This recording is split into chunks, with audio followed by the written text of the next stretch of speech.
जब माँ सीता एक छोटा सा सिंदूर लगाने से राम की इतनी प्रिय हो जाती है, तो मैं क्यों ना पूरे शरीर में सिंदूर लगा लूं।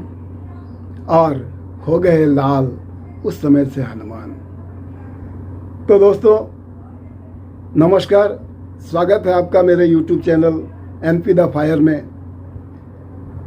रामायण की कहानियाँ मैंने आपको सुनाई, लेकिन कहाँ पूरी होती है रामायण की कहानियाँ बिना हनुमान की चर्चा के। तो आज मैं आपको विशेष रूप से हनुमान के बारे में कुछ प्रकाश डालने, कुछ बताने आया हूँ। हनुमान का जन्म लगभग 58,111 साल पहले पहले बिहार था, अब जो झारखंड है, वहाँ के गुमला ज़िले में उनका जन्म हुआ था। वो माँ अंजनी के पुत्र थे। बचपन में उन्होंने लाल फल समझकर सूर्य भगवान को निगल लिए थे।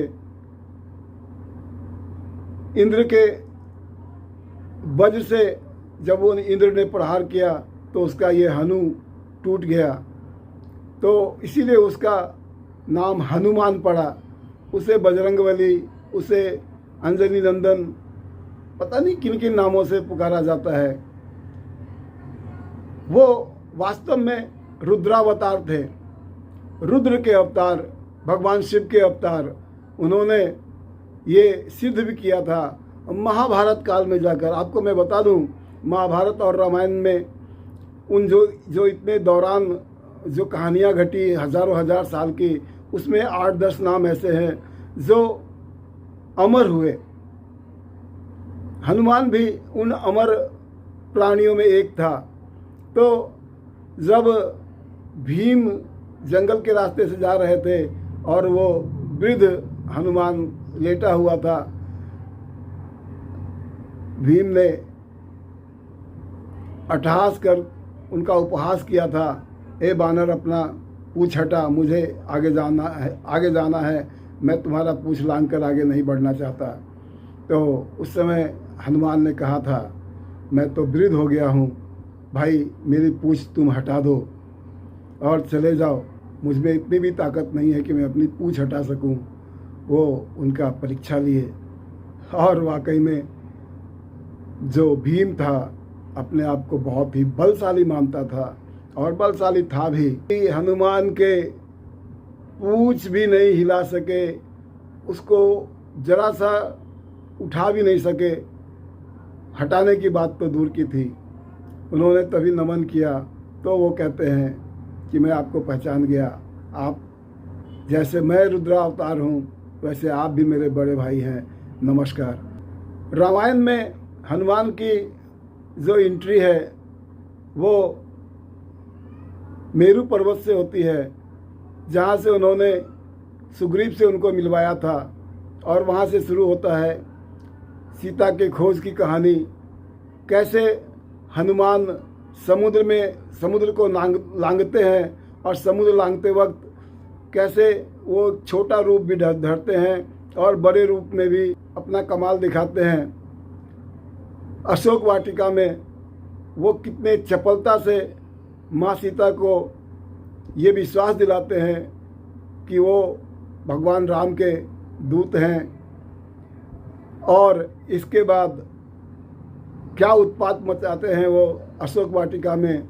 फिर बानर के पूँछ में जब आग लगती है तो कैसे पूरी लंका धू धू कर जलती है, आपने सुना ही होगा। जब लक्ष्मण को बाण लगता है तब कैसे रातों रात कालनेमी से लेकर हजारों बाधाएं पार करके वो संजीवनी बूटी लेकर आते हैं और लक्ष्मण को जिंदा करते हैं।